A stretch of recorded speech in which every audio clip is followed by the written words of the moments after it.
Mga kaibigan, may good news para sa lahat. Kung gusto nyo nga makabasa ng mga balita tungkol sa Mindanao, wala nang iba kundi ang Mindanao Examiner newspaper. Mindanao ang sirkulasyon, Mindanao ang balita. Ang Mindanao Examiner sa Basilan, Sulu at Zamboanga. Gumawa na rin ito ng mga independent films at ABP, audiovisual presentation, at may photography at video services pa. Bisitahin po natin ang kanilang website sa MindanaoExaminer.com o tumawag sa 9925480. Marami pong salamat. Kaya natin to. Hello, howdy.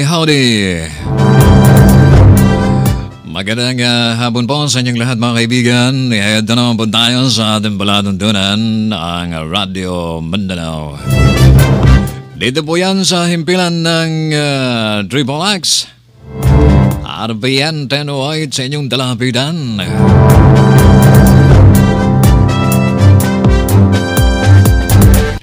Ayaw namin ng duro.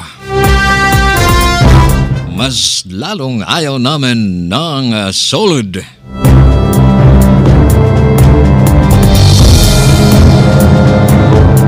At ayaw din namin ng number 1. Dahil maraming nagsiksiksikan sa number 1. Mas lalo ng number 2 ayaw rin namin.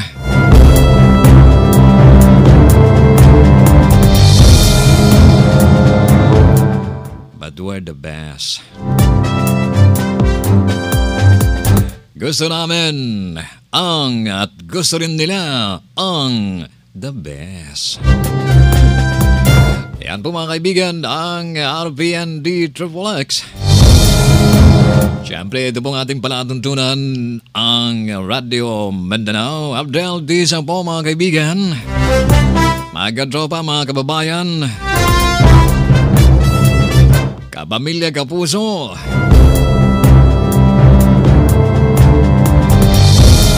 mga kakosa, mga kababayan, mga kakampungan, kalaulasyan,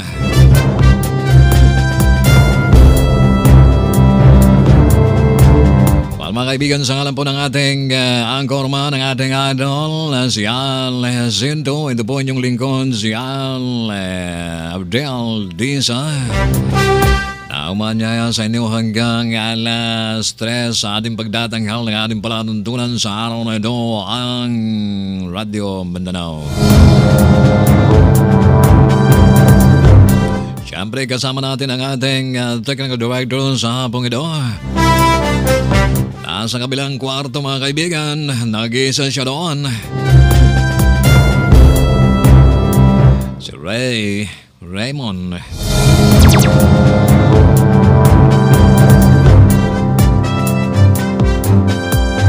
Tawag ko rito Raymond Bagatsing Gandang lalaki.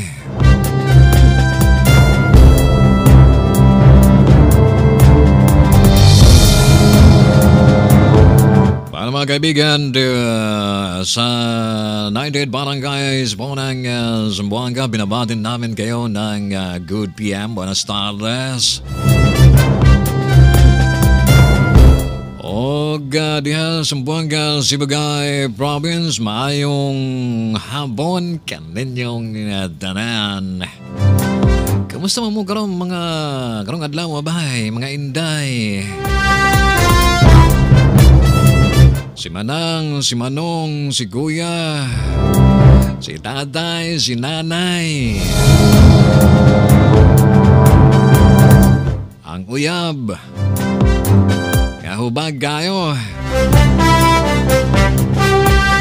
Asa mong David karon, kini si Abdel mo bati sa inyo ha. Maminaw sa atong tulumanon, among mong ang sangpidon nga kadadlaw maminaw gid mo sa among tulumanon mga kaigsunan. Zamboanga del Sur, maayong hapon kaninyo, kusog lang gihapon ang atong signal diha Zamboanga del Sur mga kaigsunan. nagaganit ang madawat og mga text pero ayaw lang nilang pabanggit sa ilang mga ngalan.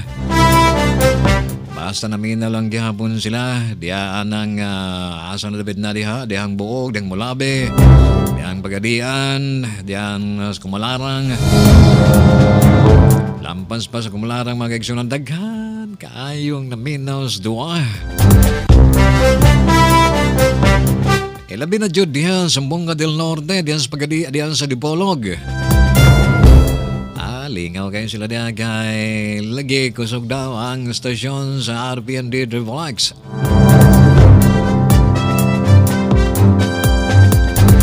Diyan ang mga baybayon, diyan ang Bunga del Norte, kanang ingon sila nga Triple SB.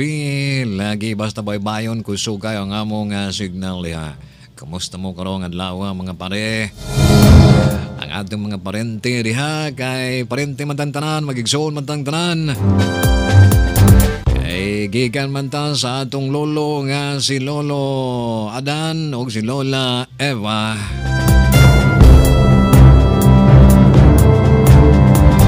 Diyan sa Jensen, magandang hapon po sa inyong lahat.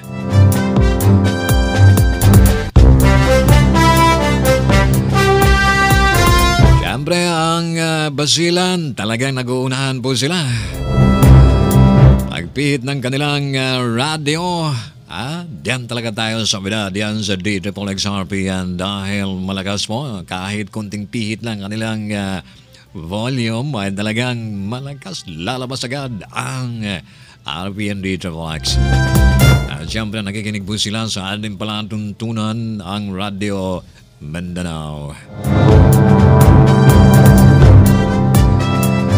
Salam doa doon na mga kakampungan, kalulasian, kataw tayo mga na doon, mga kakasi, mga kalasahan, makasi malasa. Doon lupasog, ay matanog, matampalin signal si RPND Triple-X doon na lupasog yan. Mawanusin, magdungog di sab doon kataw. Yan daga kamo yan. Ando laong lang niya. Pagadod ko paring ding. Pagadod ko paring ding. Biarak bos ding ding. Ada dyan sa Dawid-Dawin. Mas lalo ng las-las ang signal natin diyan. Diyan sa Bungaw, diyan sa Tiangkay, Sibuto, diyan sa Manugmanggaw. Sa Otobian, ang lakas-lakas ng signal natin diyan mga kaibigan. At palakas ng palakas mga kaibigan, papunta po tayo ng Sabah, Malaysia. Ay nago, ang lakas-lakas po. Salamat pagi. Wala naman alam natin, salamat pagi. Bayan mga kaibigan, walang humpay po ang operation, focus combat operation ng ating militar dyan sa Sulu.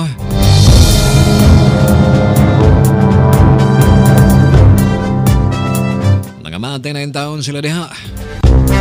Naay mga nangamatay sa mga sundalo, naapoy nangamatay sa mga Abu Sayyaf group, mga lain-laing mga lawless element diyan sa Sulu, mga igan. Ano ba nangyari sa ating mga kababayan dyan sa Lupasog? Dami pong hinahabol po sila ng ating mga sundalo. Dahil sa hinahabol din nila yung mga kababayan po nating nangudnab. Naulit ang operation mga kaibigan ginagawa ng ating militar dyan sa Zulu upang masalanta yung mga pangyaring na hindi kanais-nais na magiging problema ng bayan ng Zulu. Umabot na sa 32. 32 ang naitadalang sugatan sa hanay po ng mga sundalo sa panibagong labanan sa mga terorista nga busayap sa munisipyo ng Patikul sa lalawigan ng Sulu. Ay, nego. Ang dami nilang nakumpiskang mga armas, mga kaibigan. Base po sa impormasyon, ang matinding sagupan ay nagsimula pagkahapon, partikular sa bulubunduking bahagi ng barangay Langhob, laban sa hindi pa matukoy na bilang ng Abu Sayyaf Group or ASG. Pag ganitong maraming mga kaso sa ating mga militar, siguradong marami ito.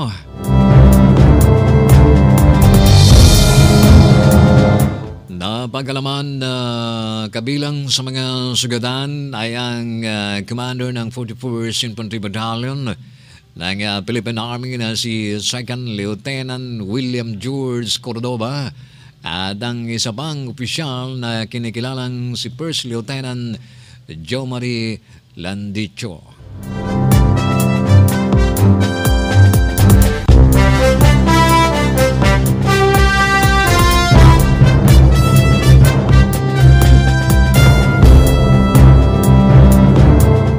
Apat sa mga sugatan ay inilipan sa Zamboanga City, kung saan 3 sa kanila ang nag-accompany ngayon sa Camp Tabato General Hospital sa loob ng Western Mindanao Command or WestMINCOM.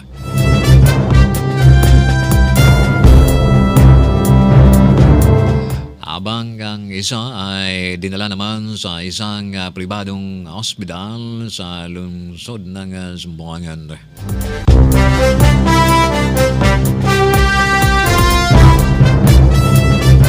Sa panig naman ng mga bandido, inalam pa ng militar ang bilang ng mga casualties.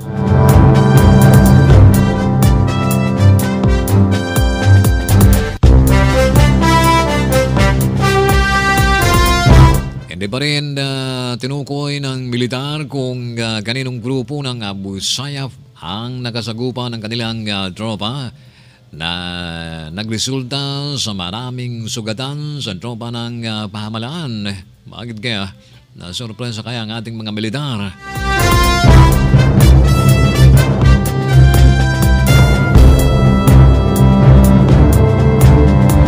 Sa ngayon po mga kaibigan ay hindi pa nagpalabas ng formal report ang WestMINCOM ukol sa panibagong sagupaan, kaya hindi pa malinaw kung paano talaga nangyari ang bakbakan. Ayon naman kay Colonel Cirilito Sobehana, ang commander ng Joint Task Force Sulu, nagpapatuloy hanggang sa kasalukuyan ang operasyon ng kanyang tropa sa nasabing lugar.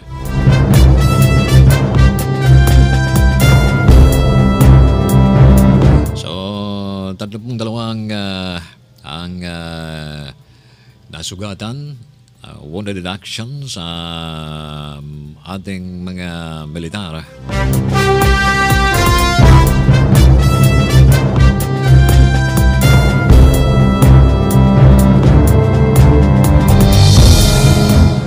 Yan po mga kaibigan sa panibagong labanan sa mga teroristang Abu Sayyaf diyan po sa munisipyo ng Patikul sa lalawigan ng Sulu. And now ay matapos na po ang ganyang klaseng gera. Pare-pareho lang po tayong Pilipino.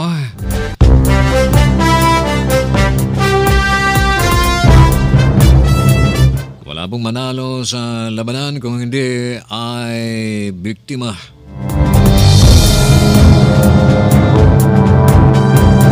Ang buhay ng mga sundalo nagbuhis ng buhay para sa kapakanan ng ating mamayan. Ang mga bandido naman ay nagbuhis ng kanilang buhay para sa kanilang kapakanan. Hindi naman po pwede mga kaibigan, ikaw ang karapat-dapat lang na magdala ng sandata ay ang Armed Forces of the Philippines, ang Police, yung mga ibang ahensya o personalidad na otorisadong magdala ng baril.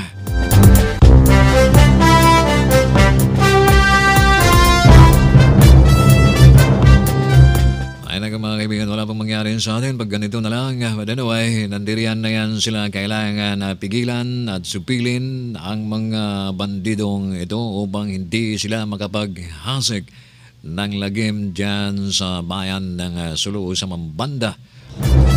Dito sa ating perlas ng silanganan. Kailangan pigilan po sila, supilin po sila.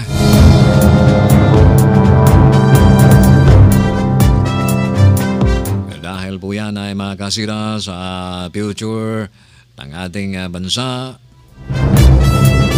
Makasira po sa future ng mga mamayan natin, lalong-lalo po yung mga kabataan natin hindi na makapag-aral ng maigi, ng mabuti dahil lipat din, lipat dito, lipat doon dahil takot po mga kaibigan, syempre. Pag may kaguluhan dyan sa ating bayan, ang naturalmente tayo ay magsilikas at sa pilitan nating iiwan ang ating mga kayamanan, ang ating mga ari-arian.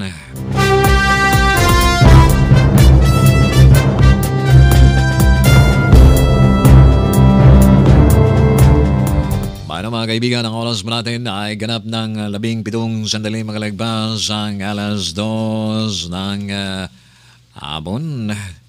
At kayo ay nakikinig sa ating palatuntunan ang Radio Mindanao. Ay bago pong issue ngayon ng the regional newspaper, ang Mindanao Examiner. Lunes po tayo ngayon at 500,000 o 5,000 ang kopya nito na nagka-distribute na po sa buong Pilipinas. Ang the regional newspaper Mindanao Examiner. Sa kanilang banner mga kaibigan, Australia worried over spread, I should say. Australia worried over spread of IS influence in Mindanao.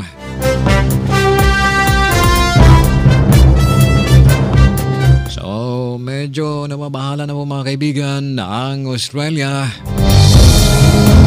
sa paglaganap nitong Islamic State in Asia. Itong mga ISIS mga kaibigan, lalong-lalo na po dito sa Southern Philippines, kung saan ay nakipag-alyansa po nila sa mga Abu Sayyaf at iba pang mga jihadist groups.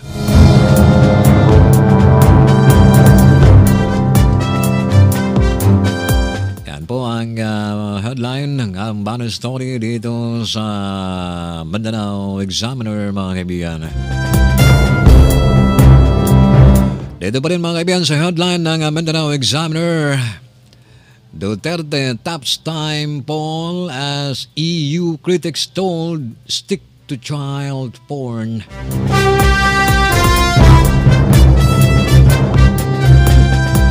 Ito pa rin sa front page ng Mindanao Examiner mga kaibigan, scrutinize Canadian mining activities in Philippines.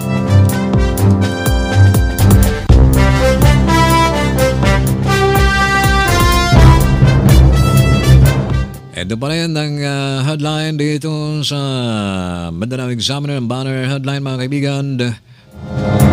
Hindi namin isusuko ang aming mga armas, ibigay sa amin ang Bangsamoro Homeland, ayon sa MILF.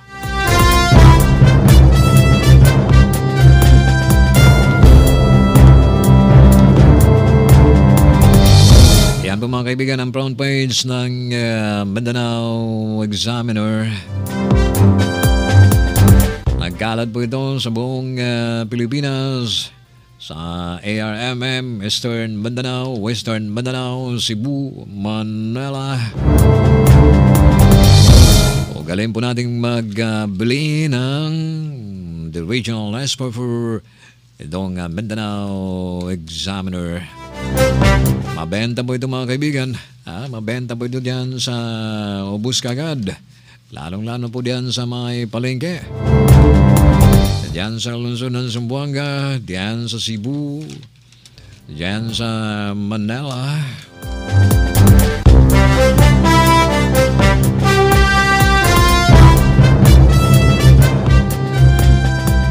Sa page 2 naman ng Mindanao Examiner,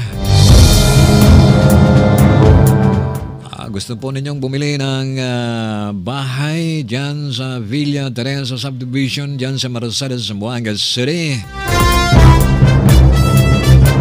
Mura lang po ito mga kaibigan.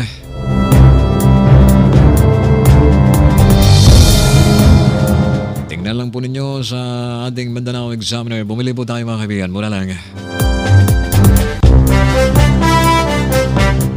Of course, sa page 2 pa rin ng Mindanao Examiner, ARMM brings People Day to Basilan.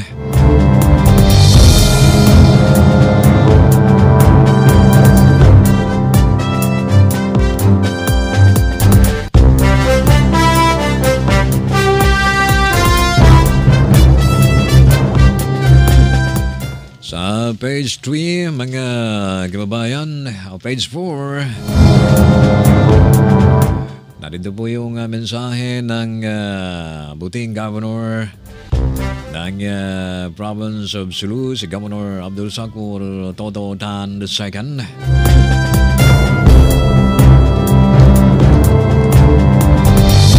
Ang sabi ba niya, the values and attitudes that our youth learn will shape the kind of province Sulu will become.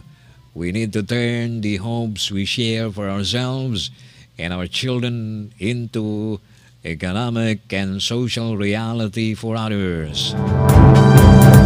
Inshallah, we shall be witnessing a renaissance of public faith, a reawakening of public trust, a revival of cultural prominence, and the beginning of thoughtful reconstruction.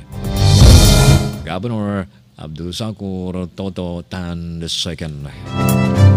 Yan po ang kanyang mensahe dito sa page 4 ng Mindanao Examiner.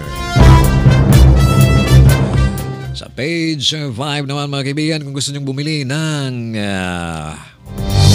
sasakyan, bagong-bago naman ito mga kaibigan, isang Toyota Fortuner. For sale, mura lang mga kaibigan at bagong-bago. A big and powerful D4D diesel engine. Very, very, very economical. At Auto 2006 model, low mileage. MP3 player, stereo radio, wide view rear mirror, 3M tent, roof rails, all new tires, tools, spare key, carpeted interior, leather seats, aircon, rear aircon, and chrome accessories, very good condition, owner's manual booklet, and the service card, complete papers, open, deed of sale.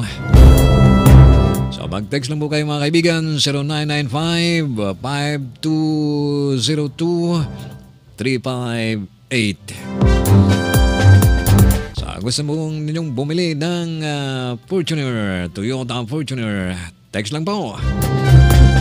Ito po ang kanilang number, 0995-520-2358. Text na.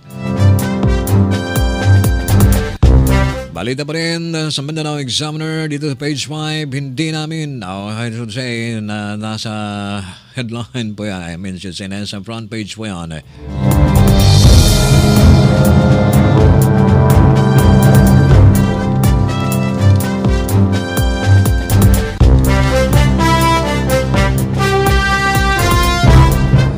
Okay, sa page 6 mga kaibigan, titingnan nyo kung anong mayroon dyan.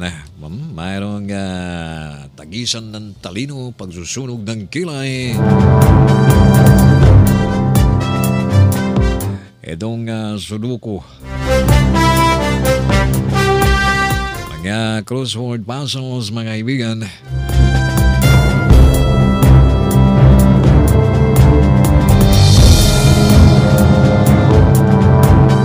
Pinapagana po natin ang ating utak sa mga puzzle-puzzle na ito. Dito po yan sa page 6 ng Mindanao Examiner. Siyempre sa page 7 ng Mindanao Examiner. Text tips. How to calibrate the battery of your Android phone or tablet. Siyempre sa ating health tips pa rin, kapayo po ni Dr. Willie T. Ong, polusyon sa hangin, masama sa kalusugan. Siyempre kung gusto po ninyong magluto ng panibagong menu, itong mayroon po tayong scratch eggs. Scratch eggs mga kaibigan. Ano kaya itong scratch eggs? Basahin po ninyo mga kaibigan ang Mindanao Examiner.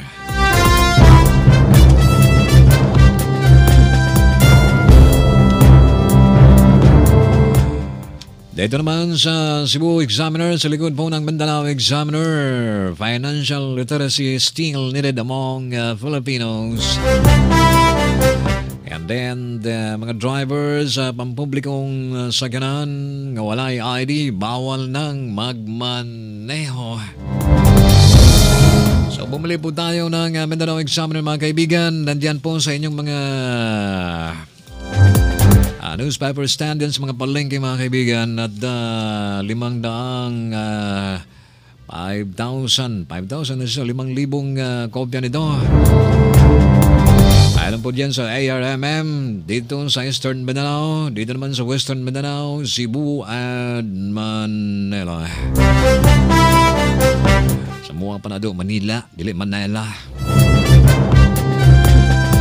Okay mga kaibigan, magpakilala muna tayo baka hindi nila alam kung saan sila nakikinig. Mga kaibigan, may good news para sa lahat. Kung gusto nyo nga makabasa ng mga balita tungkol sa Mindanao, wala nang iba kundi ang Mindanao Examiner newspaper. Mindanao ang sirkulasyon, Mindanao ang balita. Ang Mindanao Examiner sa Basilan, Sulu at Zamboanga. Gumawa na rin ito ng mga independent films at ABP, audiovisual presentation at by photography at video services pa. Bisitahin po natin ang kanilang website sa MindanaoExaminer.com o tumawag sa 9925480. Marami pong salamat. Kaya natin to. RPN Radio Philippines Network Radyo Ronda Triple X Zamboanga. Kapisanan ng mga broadcaster ng Pilipinas. Ang oras po natin mga kaibigan ay ganap ng 2:30.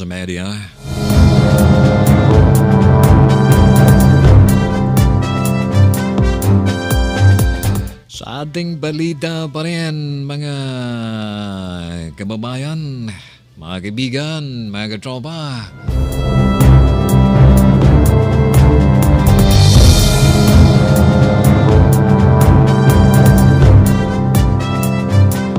Itong mga rebelding grupo mga kaibigan ay huhulihin daw nila. Arestuhin daw nila ang ating dating presidente, si Pinoy. At sabi naman ni Senator Lacson, no, hindi pwede.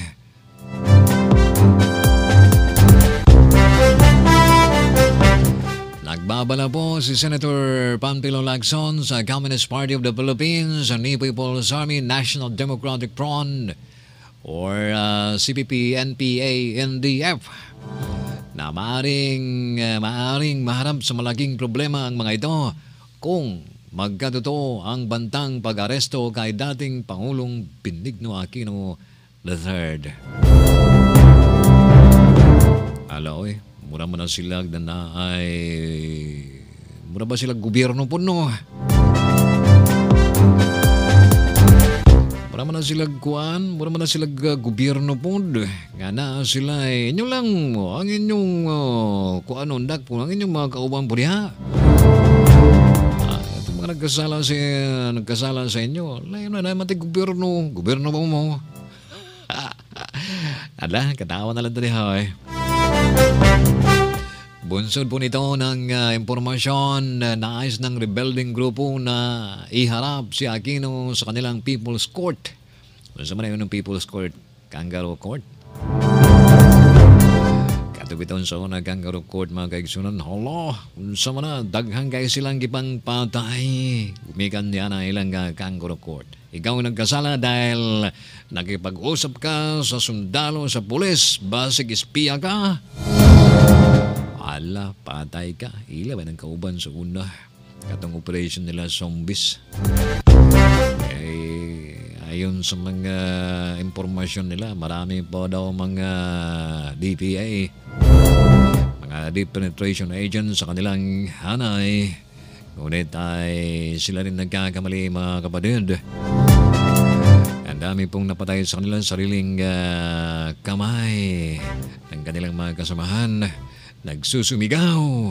Ayaw yung taon. Pareho lang gihapon tao. Nga nang nag-istorya lang may ato kay nangutan na lang. Wala nag-istorya ka sa sandalo. Dito ka.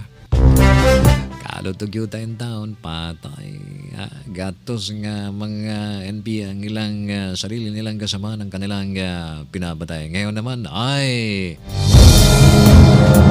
nais naman ng rebelding grupo na iharap si Aquino sa kanilang People's Court dahil sa dahil daw nagkasala ito doon sa Kidapawan dispersal na ikinamatay ng ilang magsasaka. Oo nga, nagkaroon ng rally ng mga magsasaka diyan sa Kidapawan mga kaibigan kung saan may mga namatay doon. Medyo nagkagulo mga kaibigan. At may mga farmers, mga magsasaka ang namatay dahil medyo nagiging nagurmentanan na yung iba. Girak-rakan sila sa mga pulis o mga sundalo. So, mauna ilang kuhan nga iladong si Kupon para managot sa kanilang People's Court. Dahil sa Kidapawan dispersal na kinamatay ng ilang magsasaka. Ayon kay Lagson, tanging ang mga otoridad na kinikilala lamang ng gobyerno ang maaring gumawa ng anumang pag-aresto.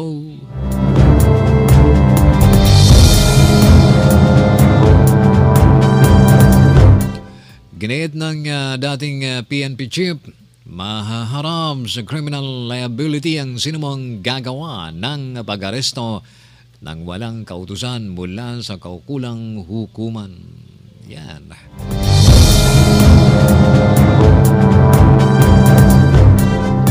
Ay, nako. Ay, nako.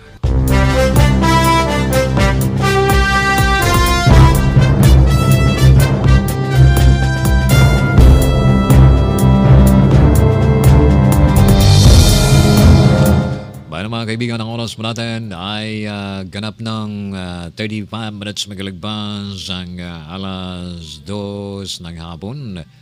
At kayo pa rin ay nakikinig sa ating palatuntunan ang Radio Mindanao.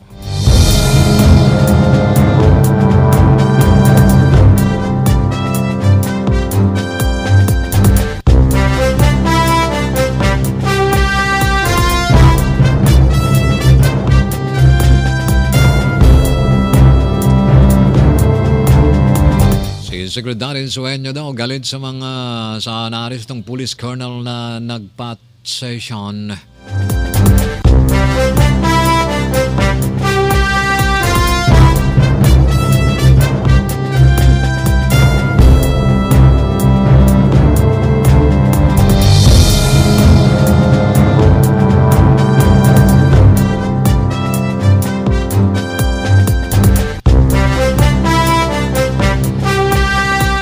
Natin yan mamaya-maya kunti kaibigan. Samantala, balik po tayo dito sa lungsod ng Zamboanga. Ay, ano ba itong ugay-ugay? Ugay-ugay. Ayon po sa prosecutor, sabi niya, ang pulis walang authority na kumpiskahin ang ugay-ugay. Bakit?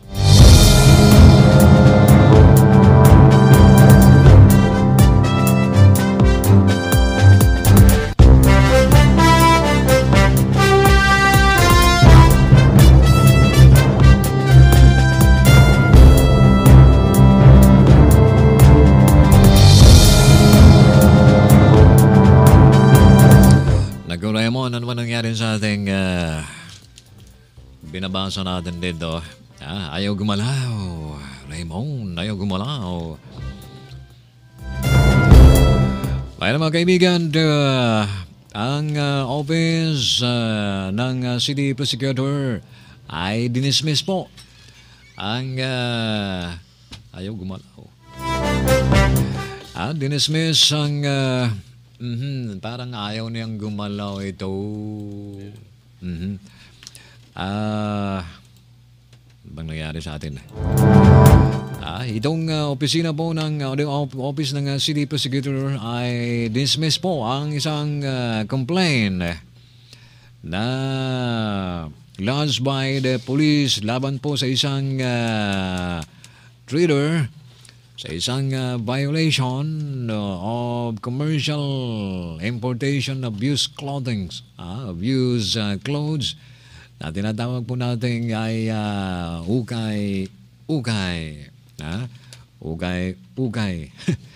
Now, the complaint stem from the recent confiscation ng mga pulis po natin at itong now sabi po ni ang pulis daw po ay sabi ni Weska confiscation ng isang pulis po natin at ang sabi po nila na ang pulis ay mayroong karapatan na hulihin itong mga used clothing at mga isa pong item na kinukonsidera na bilang prohibited under Republic Act 4653, an act to safeguard the health of the people and maintain the dignity of the nation by declaring as a national policy to prohibit the commercial importation of textile articles commonly known as used clothing and rugs. Now, ang role po ng Bureau of Customs is to act as witness during the disposal of prohibited items and impose. Teka mga kaibigan, itong sinasabi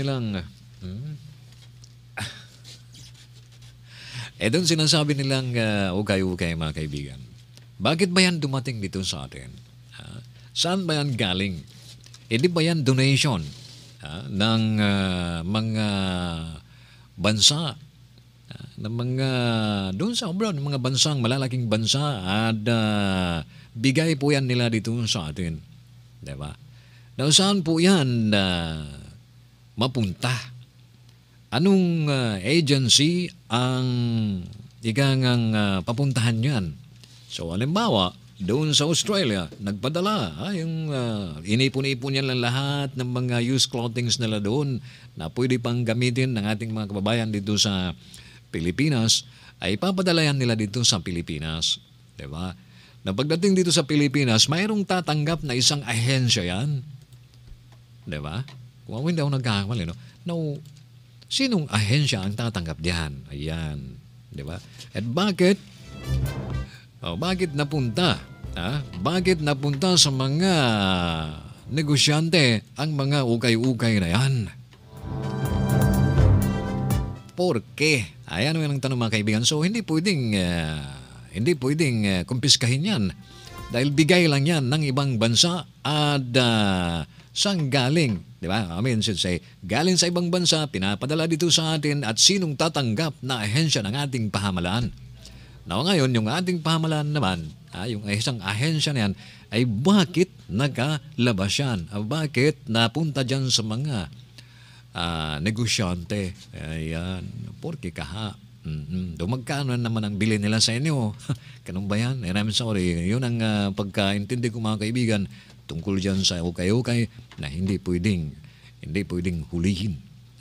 I don't know kung yung prosecutor mismo ang salamat mo. Yung prosecutor mismo ang nagsabi na hindi dapat hulihin yan.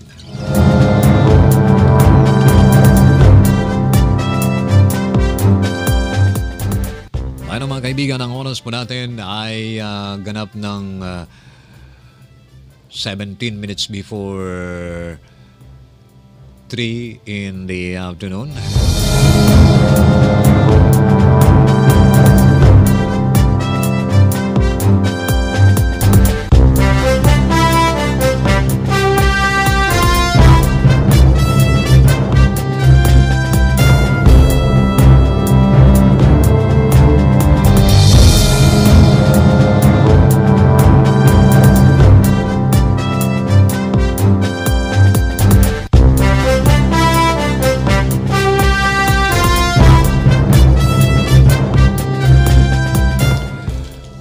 Para mga kaibigan, sa ating pa ring balita, sabi po ng mga kababayan po nating MILF, nanindigan po ang Moro Islamic Liberation Front na hindi nito isusuko ang kanilang mga armas hanggang hindi nare-resolba ang issue ng Bangsamoro Homeland na ginigiit nito sa pamahalaan. Ito po yung sinabi ni Ghazali Jafar, ang Vice Chairman ng rebuilding grupo na lumagda sa isang interim peace agreement sa nagaraang pamahalaan noong Marso 2014 na natili pa umanong Islamic Revolutionary Government ang MILF sa Mindanao hanggang hindi nagkakaroon ng formal peace accord ito sa pamahalaang Duterte. Dapat namanong ibigay ng pamahalaan ang nararapat sa MILF at sa mga Muslim. At ito ang Bangsamoro Region na siyang ipapalit sa Autonomous Region in Muslim Mindanao o ARMM ayon kay Jafar. Ngunit sinabi nito na hanggang ngayon ay bigo pa rin. Bigo pa rin ang Kongreso na maipasa ang batas upang umusad na ito.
Hindi na talaga mapigilan. Hindi na mapigilan. Ang ano? Ay, naku mga kaibigan, talagang tumatanda na, ano? Okay, tuloy pa rin po tayong mga kaibigan sa ating palatuntunan ang Radio Mindanao. Meron na po tayong 12 sandali na lamang po bago sapit ang alas 3 ng hapon. At sa ating balita pa rin mga kaibigan, tuloy pa rin pinipigilan ng mga mababatas na may malalaking negosyo sa Mindanao. DRMM ang naturang batas dahil na rin sa kanilang interes. Nako. Tanging pag-asa na lamang ng MILF ay ang pangako ni Pangulong Rodrigo Duterte na ibigay ang Bangsamoro homeland sa mga Muslim. Ngunit federalism naman ang sinusulong ngayon ng pahamalan.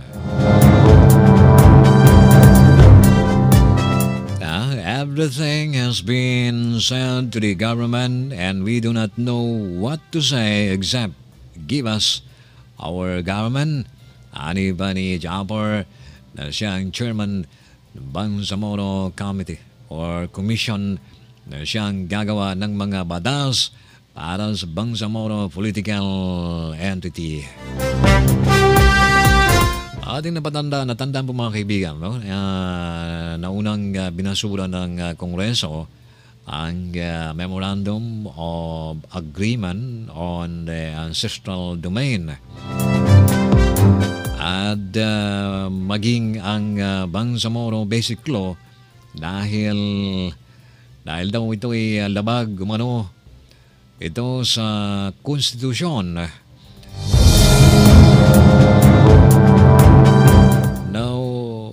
Una po ay unang nagbabala ang MILF na maraming mga miyembro nito ang nawawalan na ng pasensya at bagasa sa kabiguan ng pahamalaan na ibigay ang nararapat sa mga Muslim.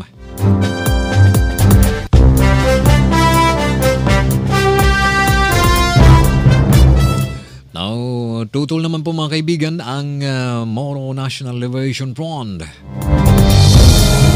Itong MNLF, tutol naman ang Moro National Liberation Front sa ilalim ni MAS, ni Normy Suarez sa peace talks sa pagitan ng pamahalaan at MILF. At sinabing dapat unahin ng gobyerno ang peace agreement nito na nilagdaan noong September 1996.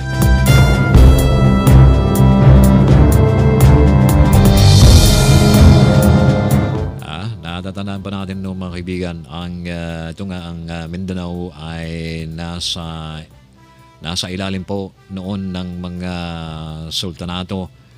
Ngunit sinakop ito ng mga Kristiyano hanggang sa magiging minorya na lamang ang mga Muslim sa naturang rehiyon.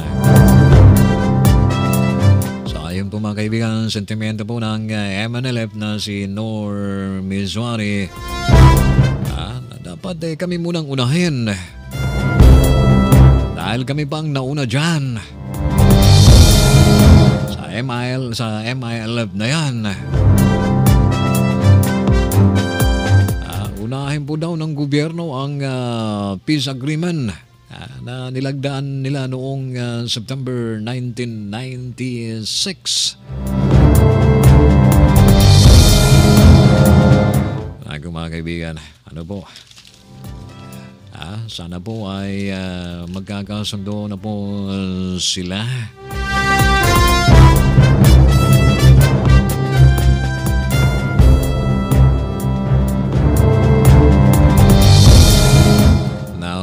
Ito mga kaibigan, medyo sa balita natin dito sa Radio Mindanao, dito po sa Mindanao Examiner, ay medyo nagbo-worry po yung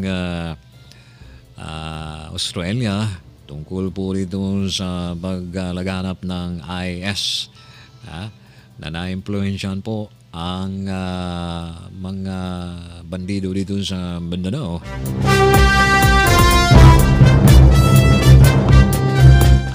Yung lalong-lalo po dito sa Southern Philippines kung saan ang Abu Sayyaf at ang iba pang mga jihadist group ay pledge allegiance to the notorious group.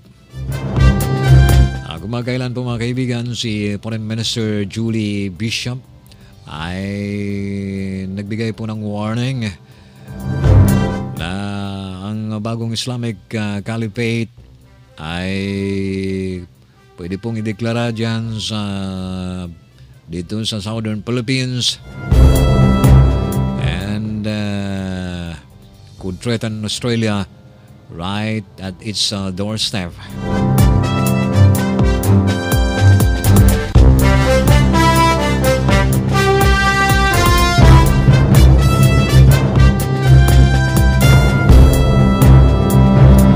Raymond, ihanda mo sa akin yung black is black. Medyo ilang minuto na lamang po mga kaibigan.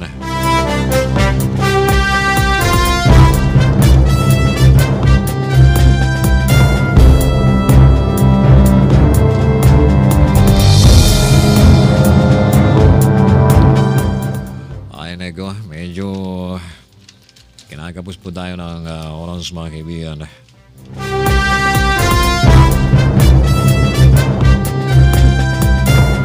But anyway, kanais po nating batiin salam doa doon kan Governor Toto Tan doon na lupa sug iban na si mga keluarga ni Rendon Hayan Gob.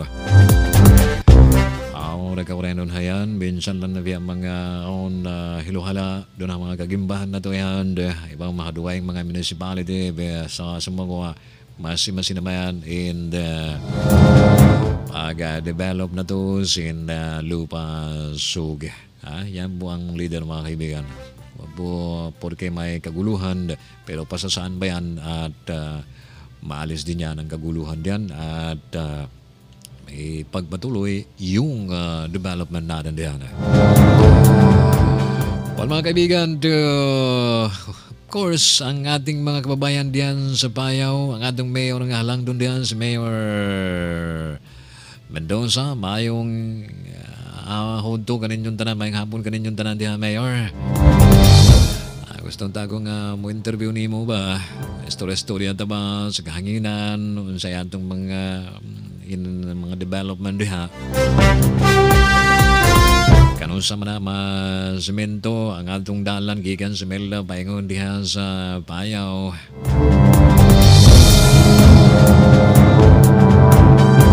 Bayan mga kaibigan, hanggang dito na lang ating paladuntunan sa araw na ito, araw ng Lunes.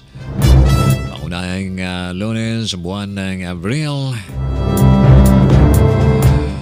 And sa ngalan po ng ating anchorman, ang ating idol na si Al Jacinto at nasa Sulu siya ngayon mga kaibigan. Kasama na po ang kanyang babang. At siyempre, sa ngalan po ng ating station manager na si Philip ay negro-negro lang pero guwapo.